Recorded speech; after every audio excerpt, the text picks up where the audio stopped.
نماز کی برکتیں۔ الحمدللہ رب العالمین والصلاة والسلام علی خاتم النبیین، اما بعد فاعوذ باللہ من الشیطان الرجیم، بسم اللہ الرحمن الرحیم۔ نماز کی برکتیں، یہ مضمون کتاب فیضان نماز صفحہ 70 تا 84 سے لیا گیا ہے۔ درود شریف کی فضیلت۔ فرمان آخری نبی صلی اللہ علیہ وآلہ وسلم، جبرائیل علیہ السلام نے مجھ سے کہا کہ اللہ پاک فرماتا ہے، اے محمد، کیا تم اس بات پر راضی نہیں کہ تمہارا امتی تم پر ایک سلام بھیجے، میں اس پر 10 سلام بھیجوں۔ صلو علی الحبیب صلی اللہ علی محمد۔ ایک صاحب سے جب گناہ ہو گیا، حضرت عبداللہ ابن مسعود رضی اللہ عنہ سے روایت ہے، ایک صاحب سے ایک صغیرہ یعنی چھوٹا گناہ ہو گیا، بارگاہ رسالت میں حاضر ہو کر عرض کی۔ اس پر پارہ 12 سورہ ہود کی آیت نمبر 114 114 نازل ہوئی۔ وَأَقِمِ الصَّلَاةَ طَرَفَيِ النَّهَارِ وَزُلَفًا مِّنَ اللَّيْلِ إِنَّ الْحَسَنَاتِ يُذْهِبْنَ السَّيِّئَاتِ ذَلِكَ ذِكْرَى لِلذَّاكِرِينَ۔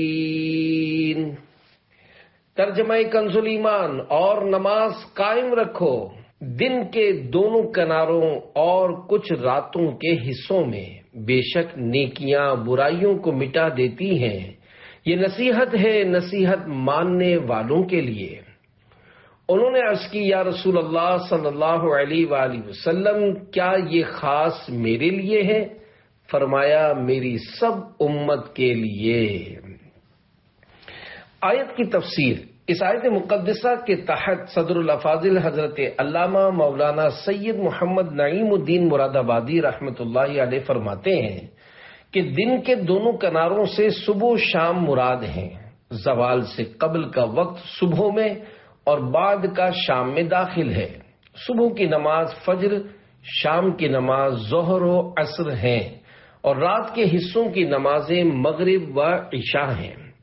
تفسیر صراط الجنان جلد 4 صفحہ 511 پر اسی آیت کے تحت لکھا ہے، آیت کریمہ میں بیان کردہ نیکیوں سے مراد یا یہی پنجگانہ یعنی 5 وقت کی نمازیں ہیں جو آیت میں ذکر یعنی بیان ہوئیں، یا اس سے مراد مطلقاً یعنی ہر طرح کے نیک کام ہیں، یا اس سے سبحان اللہ والحمد للہ ولا الہ الا اللہ واللہ اکبر پڑھنا مراد ہے۔ چھوٹے گناہوں کے لیے کفارہ بننے والی بعض نیکیاں۔ اس آیت سے معلوم ہوا کہ نیکیاں صغیرہ یعنی چھوٹے گناہوں کے لیے کفارہ ہوتی ہیں، خواہ وہ نیکیاں نماز ہوں یا صدقہ و خیرات یا ذکر و استغفار یا اور کچھ۔ احادیث میں متعدد ایسے اعمال کا بیان ہے جو صغیرہ گناہوں کے لیے کفارہ یعنی مٹنے کا سبب بنتے ہیں۔ یہاں ان میں سے چند ایک بیان کیے جاتے ہیں۔ 4 فرامین مصطفیٰ صلی اللہ علیہ وآلہ وسلم۔ نمبر 1، 5 نمازیں اور جمعہ دوسرے جمعہ تک اور رمضان دوسرے رمضان تک، یہ سب ان گناہوں کے لیے کفارہ ہیں جو ان کے درمیان واقع ہوں، جبکہ آدمی کبیرہ یعنی بڑے گناہوں سے بچے۔ نمبر 2، جس نے رمضان کا روزہ رکھا اور اس کی حدود کو پہچانا اور جس چیز سے بچنا چاہیے اس سے بچا، تو جو پہلے کر چکا ہے اس کا کفارہ ہو گیا۔ نمبر 3، عمرے سے عمرے تک ان گناہوں کا کفارہ ہے جو درمیان میں ہوئے، اور حج مبرور کا ثواب جنت ہی ہے۔ نمبر 4، جس نے علم تلاش کیا تو یہ تلاش اس کے پچھلے گناہوں کا کفارہ ہوگی۔ کفارہ سے کیا مراد ہے؟ پیارے پیارے اسلامی بھائیوں، بیان کردہ چاروں حدیثوں میں لفظ کفارہ آیا ہے۔ یہاں اس سے مراد ہے چھوٹے گناہوں سے معافی مل گئی۔ بے شک نماز نہایت عظیم الشان عبادت ہے، اس کی برکت سے صرف اور صرف بد نصیب لوگ ہی محروم رہ سکتے ہیں۔ نماز جہاں ایک طرف ڈھیروں ثواب کمانے کا ذریعہ ہے تو دوسری طرف اسے ادا کرنے سے صغیرہ یعنی چھوٹے گناہوں کی بخشش ہو جاتی ہے۔ حضرت عثمان نے وضو کر کے فرمایا۔ تابعی بزرگ حضرت حارث رحمت اللہ علیہ روایت کرتے ہیں کہ حضرت عثمان غنی رضی اللہ عنہ ایک دن تشریف فرما تھے اور ہم بھی بیٹھے تھے کہ مؤذن صاحب آ گئے۔ حضرت عثمان غنی رضی اللہ عنہ نے پانی منگوا کر وضو کیا، پھر فرمایا کہ میں نے تاجدار مدینہ صلی اللہ علیہ وآلہ وسلم کو اسی طرح وضو کرتے دیکھا ہے، اور میں نے آپ صلی اللہ علیہ وآلہ وسلم کو یہ ارشاد فرماتے ہوئے بھی سنا، جو شخص میرے اس وضو کی طرح وضو کرے پھر وہ ظہر کی نماز پڑھ لے تو اللہ پاک اس کے گناہوں کو معاف فرما دیتا ہے، یعنی وہ گناہ جو فجر کی نماز اور اس ظہر کی نماز کے درمیان ہوئے ہوں۔ پھر جب عصر کی نماز پڑھتا ہے تو ظہر و عصر کے مابین یعنی بیچ کے گناہوں کو معاف فرما دیتا ہے۔ پھر جب مغرب کی نماز پڑھتا ہے تو عصر و مغرب کے درمیان کے گناہوں کو معاف فرما دیتا ہے۔ پھر عشاء کی نماز پڑھتا ہے تو اس کے اور مغرب کے درمیان کے گناہوں کو معاف فرما دیتا ہے۔ پھر ہو سکتا ہے کہ رات بھر وہ لیٹ کر ہی گزار دے، اور پھر جب اٹھ کر وضو کرے اور فجر کی نماز پڑھے تو عشاء و فجر کے بیچ کے گناہوں کی بخشش ہو جاتی ہے، اور یہی وہ نیکیاں ہیں جو برائیوں کو دور کر دیتی ہیں۔ نماز سے گناہ دھلتے ہیں۔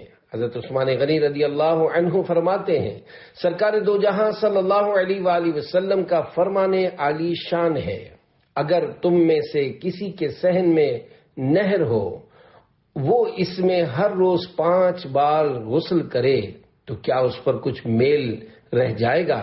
لوگوں نے عرض کیا جی نہیں۔ آپ صلی اللہ علیہ وآلہ وسلم نے فرمایا، نماز گناہوں کو ایسے ہی دھو دیتی ہے جیسا کہ پانی میل کو دھوتا ہے۔ عیسیٰ علیہ السلام اور میلا پرندہ۔ حکایت، حضرت عیسیٰ روح اللہ علیہ السلام ایک بار سمندر کے کنارے کنارے تشریف لیے جا رہے تھے۔ آپ علیہ السلام نے ایک پرندہ دیکھا جو کہ سمندر کی کیچڑ میں لوٹ پوٹ ہو رہا تھا، اور اس سبب سے اس کا بدن میلا ہو گیا۔ پھر وہ وہاں سے نکل کر سمندر میں نہانے لگا، جس سے وہ پھر صاف ہو گیا۔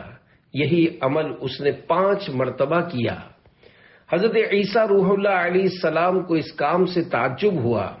حضرت جبرائیل علیہ السلام نے آپ کو حیرت زدہ دیکھ کر کہا، یہ جو آپ کو دکھایا گیا ہے یہ حضرت محمد صلی اللہ علیہ وآلہ وسلم کی امت کے نمازیوں کی مثال، اور یہ کیچڑ ان کے گناہوں کی مثال، اور سمندر میں نہانا 5 نمازوں کی مثال ہے۔ یعنی جس طرح یہ کیچڑ میں لوٹا اور نہا کر پاک و صاف ہو گیا، اسی طرح حضرت محمد مصطفیٰ صلی اللہ علیہ وآلہ وسلم کی امت کے گناہ گار ان 5 نمازوں کی وجہ سے اپنے گناہوں سے پاک و صاف ہو جائیں گے۔ اے عاشقان نماز، ہماری کس قدر خوش قسمتی ہے کہ اللہ کریم نے ہم پر نماز فرض فرمائی، اور بہت سارا ثواب عطا کرنے کے ساتھ ساتھ یہ بھی احسان فرمایا کہ وہ نماز کی برکت سے ہمارے گناہ بھی معاف فرما دیا کرتا ہے۔ اللہ رب العزت کی رحمت کے اس خزانے کو جو نہ لوٹے وہ کس قدر محروم و بد نصیب ہے۔ یہ یاد رہے کہ نمازوں سے جہاں جہاں گناہ معاف ہونے کا تذکرہ ہے، اس سے مراد صغیرہ یعنی چھوٹے گناہ ہیں، کبیرہ یعنی بڑے گناہ توبہ سے معاف ہوتے ہیں۔ پڑھ کر نماز ساتھ لو سامان آخرت، محشر میں کام آئے گی اے بھائیو نماز۔ صلو علی الحبیب صلی اللہ علی محمد۔ گناہ اس طرح جھڑتے ہیں جس طرح، نمازی کس قدر خوش نصیب ہے کہ وہ نماز پڑھتا ہے تو اس کے گناہ دھڑا دھڑ جھڑنے شروع ہو جاتے ہیں۔ چنانچہ حضرت ابو ذر غفاری رضی اللہ عنہ فرماتے ہیں، سرکار مدینہ صلی اللہ علیہ وآلہ وسلم سردیوں کے موسم میں تشریف لے گئے اور درختوں کے پتے جھڑتے تھے۔ آپ صلی اللہ علیہ وآلہ وسلم نے ایک درخت کی 2 شاخیں پکڑ کر انہیں ہلایا، ان سے پتے جھڑنے لگے۔ آپ صلی اللہ علیہ وآلہ وسلم نے فرمایا، اے ابو ذر، میں نے عرض کی لبیک یا رسول اللہ، یعنی میں حاضر ہوں اے اللہ پاک کے رسول۔ ارشاد فرمایا، جب کوئی مسلمان اللہ پاک کی رضا یعنی خوشی کے لیے نماز پڑھتا ہے، اس سے گناہ اس طرح گرتے ہیں جیسے درخت سے پتے جھڑتے ہیں۔ دوسروں کے درخت کے پتے جھاڑنے کے مسائل۔ حضرت مفتی احمد یار خان رحمت اللہ علیہ بیان کردہ حدیث پاک کے اس حصے سردیوں کے موسم میں تشریف لے گئے کے تحت لکھتے ہیں، مدینہ منورہ سے باہر کسی جنگل میں، اور یہ موسم خزاں کا تھا جبکہ شاخیں ہلانے سے پتے جھڑ جاتے ہیں اور ویسے بھی پت جھڑ ہوتا رہتا ہے۔ حدیث شریف کے اس حصے درخت کی دو شاخیں پکڑ کر انہیں ہلایا کے تحت فرماتے ہیں، غالباً یہ درخت کوئی جنگل کا خود رو یعنی خود بخود اگ جانے والا تھا، جس کے پھل پھول پتے ہر راہگیر یعنی راستے میں گزرنے والا توڑ سکتا ہے، اور ہو سکتا ہے کہ درخت آپ صلی اللہ علیہ وآلہ وسلم کا اپنا ہو یا کسی ایسے شخص کا ہو جو حضور صلی اللہ علیہ وآلہ وسلم کے اس عمل شریف سے راضی ہو، ورنہ دوسرے کے درخت سے بلا اجازت پتے وغیرہ جھاڑنا ممنوع ہے۔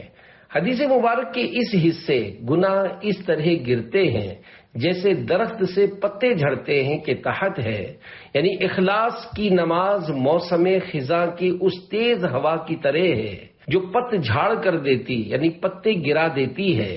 مزید فرماتے ہیں، یہاں گر جانے یعنی معاف ہونے والے گناہوں سے صغیرہ یعنی چھوٹے گناہ مراد ہیں۔ نماز سے فارغ ہوتے ہی گناہ معاف ہو جاتے ہیں۔ سرکار دو جہاں صلی اللہ علیہ وآلہ وسلم کا فرمانے والا شان ہے، جس وقت مسلمان نماز پڑھتا ہے تو اس کے گناہ اس کے سر پر رکھے جاتے ہیں، جب یہ سجدے میں جاتا ہے تو سارے گناہ گر جاتے ہیں۔ نمازی جب نماز سے فارغ ہوتا ہے تو گناہوں سے پاک صاف ہو چکا ہوتا ہے۔ 2 رکعت پڑھنے سے تمام صغیرہ گناہ معاف۔ حضرت زید بن خالد جوہنی رضی اللہ عنہ سے روایت ہے، مصطفیٰ جان رحمت صلی اللہ علیہ وآلہ وسلم نے فرمایا، جو 2 رکعت نماز پڑھے اور ان میں سہو یعنی بھول نہ کرے تو جو کچھ پیشتر اس سے پہلے اس کے صغیرہ گناہ ہوئے ہیں اللہ پاک معاف فرما دیتا ہے۔ جو گناہ کیے تھے نماز کی برکت سے معاف۔ حضرت ابو ایوب انصاری رضی اللہ عنہ سے روایت ہے، تاجدار مدینہ صلی اللہ علیہ وآلہ وسلم کا فرمانے عالی شان ہے، جس نے وضو کیا جیسا حکم ہے اور نماز پڑھی جیسی نماز کا حکم ہے تو جو کچھ پہلے کیا معاف ہو گیا۔ تذکرہ حضرت ابو ایوب انصاری رضی اللہ عنہ۔ اے عاشقان صحابہ و اہل بیت، ابھی آپ نے جو حدیث پاک سنی اس کے راوی رسول کریم صلی اللہ علیہ وآلہ وسلم کے مشہور صحابی میزبان رسول حضرت ابو ایوب انصاری رضی اللہ عنہ ہیں۔ اپنے پیارے صحابہ کرام رضی اللہ عنہم کے بارے میں رسول ذیشان رحمت عالمیان صلی اللہ علیہ وآلہ وسلم کا فرمانے عظمت نشان ہے، میرے صحابہ کو برا نہ کہو، کیونکہ اگر تم میں سے کوئی احد پہاڑ کے برابر سونا خیرات کرے تو میرے صحابہ میں سے کسی ایک کے نہ مد کو پہنچ سکتا ہے اور نہ ہی مد کے آدھے کو۔ شرح حدیث، یعنی میرا صحابی قریباً 1.25 سیر جو خیرات کرے اور ان کے علاوہ کوئی مسلمان خواہ غوث و قطب ہو یا عام مسلمان پہاڑ بھر سونا خیرات کرے تو اس کا سونا قرب الہی اور قبولیت میں صحابی کے 1.25 سیر جو کو نہیں پہنچ سکتا۔ یہی حال روزہ، نماز اور ساری عبادات کا ہے۔ جب مسجد نبوی کی نماز دوسری جگہ کی نمازوں سے 50,000 گنا ہے تو جنہوں نے حضور صلی اللہ علیہ وآلہ وسلم کا قرب اور دیدار پایا ان کا کیا پوچھنا اور ان کی عبادات کا کیا کہنا۔ اس حدیث سے معلوم ہوا کہ حضرات صحابہ علیہم رضوان کا ذکر ہمیشہ خیر سے ہی کرنا چاہیے۔ کسی صحابی کو ہلکے لفظ سے یاد نہ کرو۔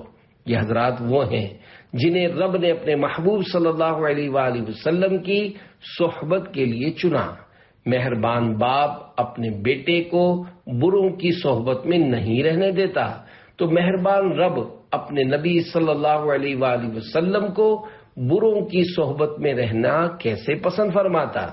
صحابہ کرام کی فضیلت صرف مصطفیٰ جان رحمت صلی اللہ علیہ وآلہ وسلم کی صحبت اور وحی کا زمانہ پانے کی وجہ سے تھی۔ اگر ہم میں سے کوئی 1000 سال عمر پائے اور تمام عمر اللہ پاک کی فرما برداری کرے اور نافرمانی سے بچے، بلکہ اپنے وقت کا سب سے بڑا عابد یعنی عبادت گزار بن جائے، تب بھی اس کی عبادت نبی رحمت صلی اللہ علیہ وآلہ وسلم کی صحبت کے ایک لمحے کے برابر بھی نہیں ہو سکتی۔ نام اور کنیت۔ پیارے پیارے اسلامی بھائیوں، مدینہ منورہ میں حضور نبی کریم صلی اللہ علیہ وآلہ وسلم کی میزبانی، ہاسپٹیلٹی کا شرف حاصل کرنے والے سب سے پہلے خوش نصیب حضرت ابو ایوب انصاری رضی اللہ عنہ تھے۔ آپ کا اصل نام خالد بن زید تھا، جبکہ کنیت ابو ایوب تھی۔ ہجرت سے قبل نبی کریم صلی اللہ علیہ وآلہ وسلم کے مبارک ہاتھ پر بیعت کرنے والے تقریباً 70 خوش نصیب حضرات میں آپ بھی شامل تھے۔ بے مثال ادب مصطفیٰ حضرت ابو ایوب انصاری رضی اللہ عنہ اپنے ہر انداز سے پیارے آقا صلی اللہ علیہ وآلہ وسلم کے لیے بے پناہ ادب و احترام اور عقیدت و جانثاری کا مظاہرہ کرتے۔ حضور نبی کریم صلی اللہ علیہ وآلہ وسلم کے لیے آپ نے پہل اوپر کی منزل پیش کی، مگر تاجدار مدینہ صلی اللہ علیہ وآلہ وسلم نے ملاقاتیوں کی آسانی کا لحاظ فرماتے ہوئے نیچے کی منزل کو پسند فرمایا۔ ایک مرتبہ مکان کے اوپر کی منزل پر پانی کا گڑھا ٹوٹا تو فوراً اپنا لحاف ڈال کر سارا پانی اس میں خشک کر لیا۔ گھر میں ایک ہی لحاف موجود تھا جو کہ اب گیلا ہو چکا تھا، مگر یہ گوارا نہ کیا کہ پانی بہہ کر نیچے کی منزل میں چلا جائے اور رحمت عالم صلی اللہ علیہ وآلہ وسلم کو کچھ تکلیف پہنچے، کہیں بے ادبی نہ ہو جائے۔ حضرت ابو ایوب انصاری رضی اللہ عنہ بیان کرتے ہیں کہ سرکار دو عالم صلی اللہ علیہ وآلہ وسلم ان کے ہاں بطور مہمان نچلی منزل میں ٹھہرے اور حضرت ابو ایوب انصاری رضی اللہ عنہ اوپر کی منزل میں تھے۔ حضرت ابو ایوب انصاری رضی اللہ عنہ کے دل میں ایک رات خیال آیا کہ ہم رسول اللہ صلی اللہ علیہ وآلہ وسلم کے سر انور کے اوپر چھت پر چل رہے ہیں۔ یہ خیال آتے ہی آپ ایک جانب ہٹ کر سو گئے۔ پھر نبی کریم صلی اللہ علیہ وآلہ وسلم سے عرض کی۔ آپ صلی اللہ علیہ وآلہ وسلم نے فرمایا نچلی منزل میں زیادہ سہولت ہے۔ حضرت ابو ایوب انصاری رضی اللہ عنہ نے عرض کی، میں اس چھت پر نہیں رہ سکتا جس کے نیچے آپ تشریف فرما ہوں۔ تب آقا دو عالم صلی اللہ علیہ وآلہ وسلم اوپر کی منزل پر تشریف لے آئے اور حضرت ابو ایوب انصاری رضی اللہ عنہ نچلی منزل میں آ گئے۔ برتن سے برکتیں لیتے۔ حضور رحمت عالم صلی اللہ علیہ وآلہ وسلم کے لیے آپ رضی اللہ عنہ کھانا بھیجتے اور جب برتن واپس آتے تو پوچھتے کہ رسول اللہ صلی اللہ علیہ وآلہ وسلم کی مبارک انگلیاں کس جگہ سے لگی ہیں۔ برکت حاصل کرنے کے لیے پاکیزہ انگلیاں لگی ہوئی جگہ سے لقمہ اٹھاتے اور کھانا کھاتے۔ دعائے مصطفیٰ۔ حضرت ابو ایوب انصاری رضی اللہ عنہ نے ایک بار سرکار دو جہاں صلی اللہ علیہ وآلہ وسلم کے مکان عالی شان پر رات بھر پہرا دیا۔ صبح ہوئی تو دعائے مصطفیٰ یوں ملی، اے اللہ تو ابو ایوب کو اپنے حفظ و امان میں رکھ جس طرح اس نے میری نگہبانی کرتے ہوئے رات گزاری۔ اللہ تم سے ہر ناپسندیدہ بات دور کر دے۔ حضور سید عالم صلی اللہ علیہ وآلہ وسلم ایک مرتبہ صفا و مروہ کی سعی فرما رہے تھے کہ داڑھی مبارک پر ایک پر گرا۔ حضرت ابو ایوب انصاری رضی اللہ عنہ تیزی سے آگے بڑھے اور داڑھی مبارک سے اس پر کو لے لیا۔ شہنشاہ مدینہ قرار قلب و سینہ صلی اللہ علیہ وآلہ وسلم نے آپ کو دعا دی، اللہ پاک تم سے ہر ناپسندیدہ بات دور کر دے۔ انتقال با کمال۔ حضرت ابو ایوب انصاری رضی اللہ عنہ جب مبارک زندگی کے آخری دنوں میں سخت بیمار ہو گئے تو مجاہدین اسلام سے فرمایا، مجھے میدان جنگ میں لے جانا اور اپنی صفوں میں لٹائے رکھنا، جب میرا انتقال ہو جائے تو میری لاش کو قلعے کی دیوار کے قریب دفن کر دینا۔ چنانچہ سن 51 ہجری میں دوران جہاد آپ رضی اللہ عنہ کو قسطنطنیہ کے قلعے کی دیوار کے قریب دفن کر دیا گیا۔ ابتدا میں اندیشہ تھا کہ شاید نصرانی قبر مبارک کو کھود ڈالیں، مگر ان پر ایسی ہیبت طاری ہوئی کہ مزار اقدس کو ہاتھ بھی نہ لگا سکے، اور یقیناً یہ حضور انور صلی اللہ علیہ وآلہ وسلم کی مبارک دعا کا اثر تھا کہ آپ زندگی بھر مصیبتوں اور غموں سے محفوظ رہے، اور بعد وفات بھی صدیوں تک نصارہ آپ کی قبر مبارک کی حفاظت اور نگرانی کرتے رہے، حتیٰ کہ قسطنطنیہ پر مسلمانوں نے فتح کا جھنڈا گاڑ دیا۔ آج بھی ترکی حکومت کے زیر خدمت آپ رضی اللہ عنہ کا مزار اقدس اسی آن بان اور شان کے ساتھ آنے والوں کے دلوں میں سرور اور آنکھوں میں ٹھنڈک کا سامان لیے ہوئے ہے۔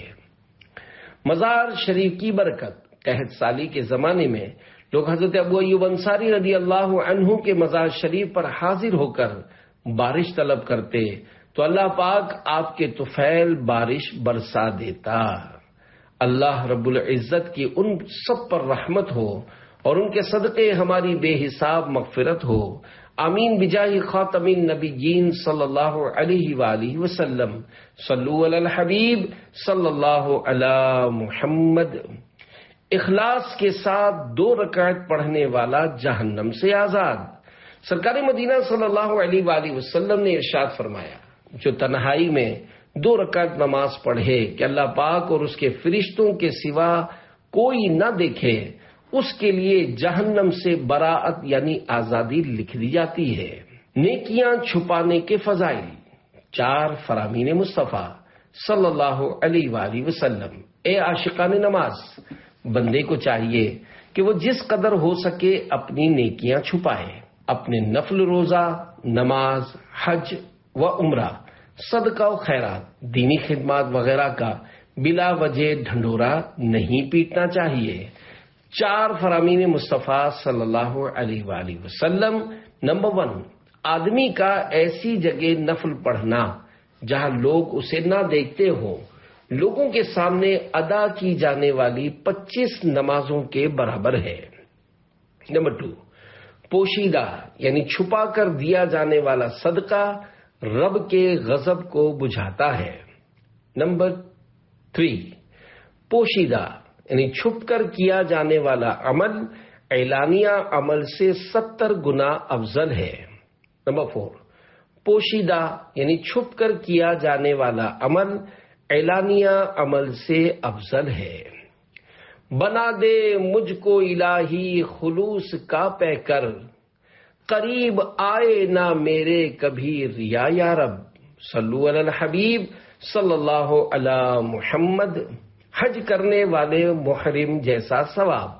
حضرت ابو امامہ رضی اللہ عنہ سے روایت ہے، سرکار مدینہ صلی اللہ علیہ وآلہ وسلم کا فرمان عالی شان ہے، جو طہارت یعنی وضو یا غسل کر کے اپنے گھر سے فرض نماز کے لیے نکلا، اس کا اجر ایسا ہے جیسا حج کرنے والے محرم یعنی احرام باندھنے والے کا، اور جو چاشت کے لیے نکلا اس کا اجر عمرہ کرنے والے کی مثل ہے، اور ایک نماز سے دوسری نماز تک کے دونوں کے درمیان میں کوئی لغویات نہ ہوں، علیین میں لکھی جاتی ہے، یعنی درجہ قبول کو پہنچتی ہے۔ مولا کا دروازہ کھٹکھٹانا۔ صحابی ابن صحابی حضرت عبداللہ بن عباس رضی اللہ عنہما سے روایت ہے، تاجدار مدینہ صلی اللہ علیہ وآلہ وسلم کا فرمان عالی شان ہے، انسان نماز کے دوران گویا بادشاہ کے دروازے پر دستک دے یعنی نوک کر رہا ہوتا ہے، اور جو شخص ہمیشہ کسی بادشاہ کا دروازہ کھٹکھٹاتا رہتا ہے تو وہ کبھی نہ کبھی کھل ہی جاتا ہے۔ مجھے غسل کا پتہ ہی نہ تھا۔ اے عاشقان نماز، دل لگے یا نہ لگے خوب نمازیں پڑھے جائیے، انشاءاللہ ایک نہ ایک دن ہماری نمازیں خشوع و خضوع کے نور سے معمور ہو ہی جائیں گی۔ آئیے ایک مدنی بہار سنتے ہیں۔ پھول نگر پتوں کی پنجاب کے ایک نوجوان اسلامی بھائی دعوت اسلامی سے وابستہ ہونے سے پہلے نمازیں ترک کرنے، ماں باپ کی نافرمانی کرنے اور فلمیں ڈرامے دیکھنے کے عادی تھے۔ خود ان کا کہنا ہے کہ مجھے غسل کا پتہ ہی نہ تھا، حالانکہ میری عمر 16 سال ہو چکی تھی۔ ان پر اللہ پاک کا کرم یوں ہوا کہ ان کے محلے کے اسلامی بھائی نے ان کو رمضان شریف کے آخری عشرے کا اعتکاف عاشقان رسول کی صحبت میں کرنے کی ترغیب دلائی۔ مدنی مرکز فیضان مدینہ انور ٹاؤن پھول نگر میں اعتکاف کرنے پہنچے تو وہاں کا ماحول انہیں اچھا لگا اور انہوں نے وہاں غسل کرنے کا طریقہ اور دیگر شرعی مسائل بھی سیکھے اور گناہوں سے توبہ کر لی۔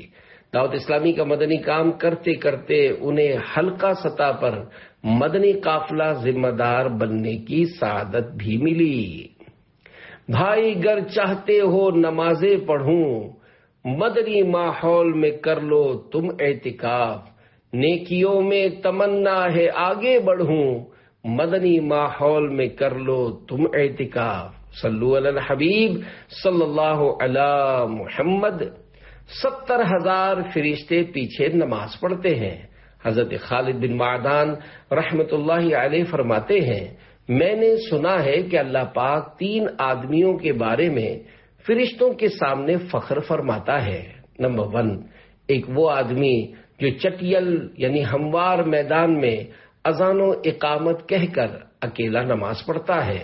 اللہ پاک فرماتا ہے، میرے بندے کو دیکھو جو تنہا نماز پڑھ رہا ہے، میرے سوا اسے کوئی نہیں دیکھ رہا، جاؤ 70,000 فرشتے اس کے پیچھے نماز ادا کرو۔ نمبر 2، دوسرے اس آدمی پر جو رات کو اٹھ کر اکیلے میں نماز پڑھتا ہے، سجدے میں جائے اور اس حالت میں اگر اتفاق سے نیند آ جائے تو اللہ پاک فرماتا ہے، میرے بندے کو دیکھو، اس کی روح میرے پاس اور جسم میری بارگاہ میں سجدے میں ہے۔ نمبر 3، تیسرے اس آدمی پر جو زوروں کی جنگ میں ثابت قدم رہا یہاں تک کہ شہید ہو گیا۔ اذان دے کر تنہا نماز پڑھنے والا چرواہا۔ اے عاشقان نماز، اس حدیث پاک سے کوئی یہ نہ سمجھے کہ اکیلے نماز پڑھنا جماعت سے نماز پڑھنے کے مقابلے میں افضل ہے، ہرگز ایسا نہیں۔ یہ فضیلت تو ایسے جنگل، بیابان اور پہاڑ وغیرہ کے لیے ہے کہ جہاں بندہ تنہا ہو اور کوئی ایسی مسجد بھی نہیں کہ جس میں جا کر باجماعت نماز ادا کر سکے۔ اس کی تائید میں سنن ابو داؤد کی ایک حدیث مبارکہ پیش کی جاتی ہے۔ چنانچہ حضرت عقبہ بن عامر رضی اللہ عنہ کہتے ہیں، تاجدار مدینہ صلی اللہ علیہ وآلہ وسلم نے فرمایا، تمہارا رب اس بکری کے چرواہے سے خوش ہوتا ہے جو پہاڑ کی چوٹی پر ہو، نماز کی اذانیں دے اور نماز پڑھے۔ اللہ پاک فرماتا ہے کہ میرے اس بندے کو دیکھو، اذان دیتا ہے اور نماز قائم کرتا ہے اور مجھ سے ڈرتا ہے، بے شک میں نے اپنے بندے کو بخش دیا اور اس کو جنت میں داخل کروں گا۔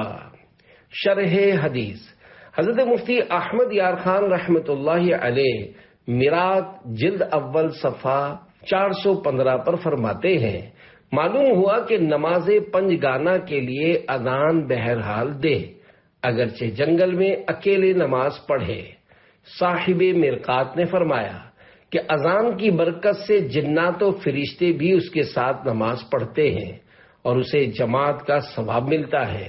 تکبیر میں اختلاف ہے، مگر حق یہ ہے کہ تکبیر بھی کہے، کیونکہ اذان و تکبیر میں نماز کی اطلاع کے علاوہ اور بہت سے فائدے ہیں۔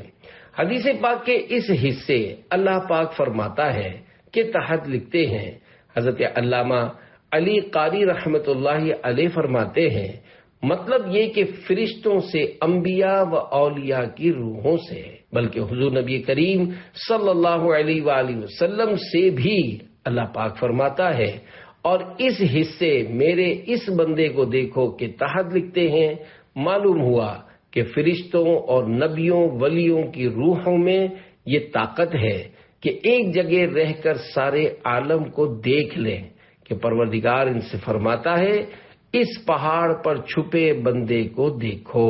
ساتویں آسمان کے فرشتوں کی گنتی کے برابر نیکیاں۔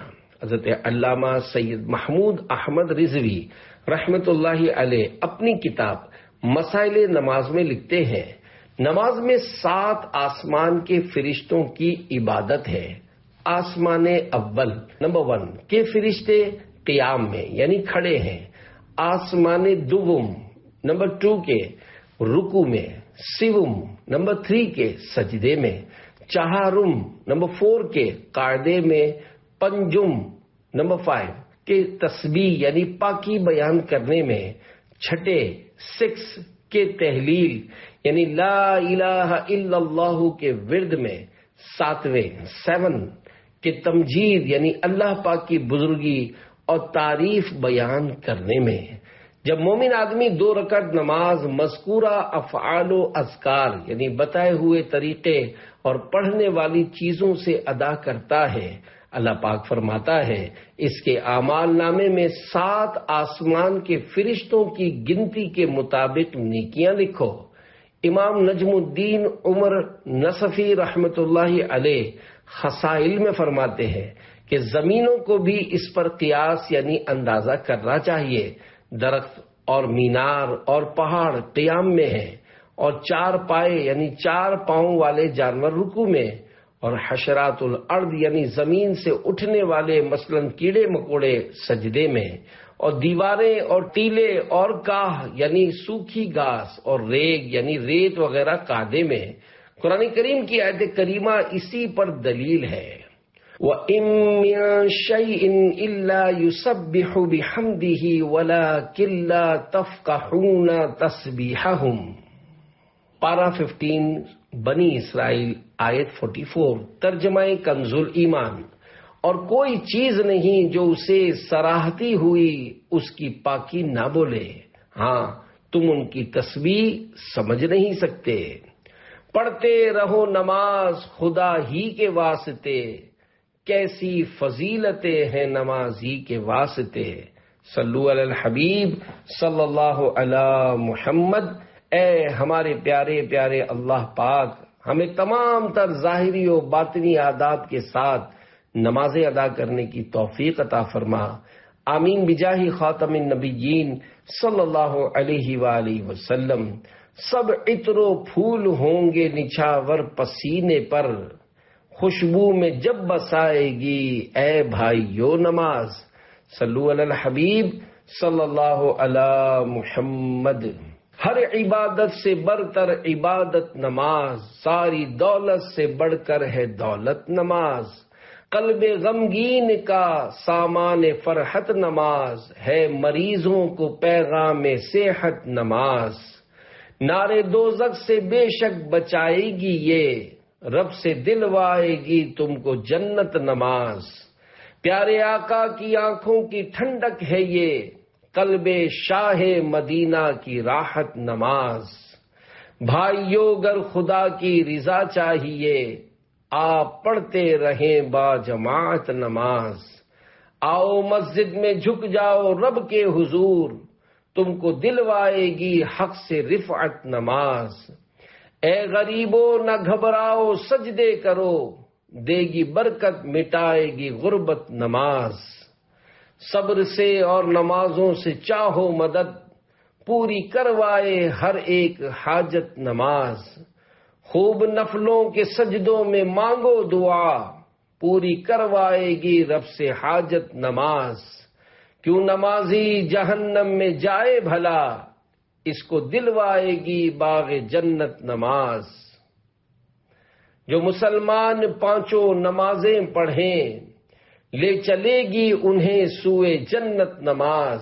ہوگی دنیا خراب آخرت بھی خراب، بھائیو تم کبھی چھوڑنا مت نماز، بے نمازی جہنم کا حقدار ہے، بھائیو تم کبھی چھوڑنا مت نماز، قبر میں سانپ بچھو لپٹ جائیں گے، بھائیو تم کبھی چھوڑنا مت نماز، سہ سکو گے نہ دوزخ کا ہرگز عذاب، بھائیو تم کبھی چھوڑنا مت نماز، دیکھو اللہ ناراض ہو جائے گا، بھائیو تم کبھی چھوڑنا مت نماز، یا خدا تجھ سے عطار کی ہے دعا، مصطفیٰ کی پڑھے پیاری امت نماز۔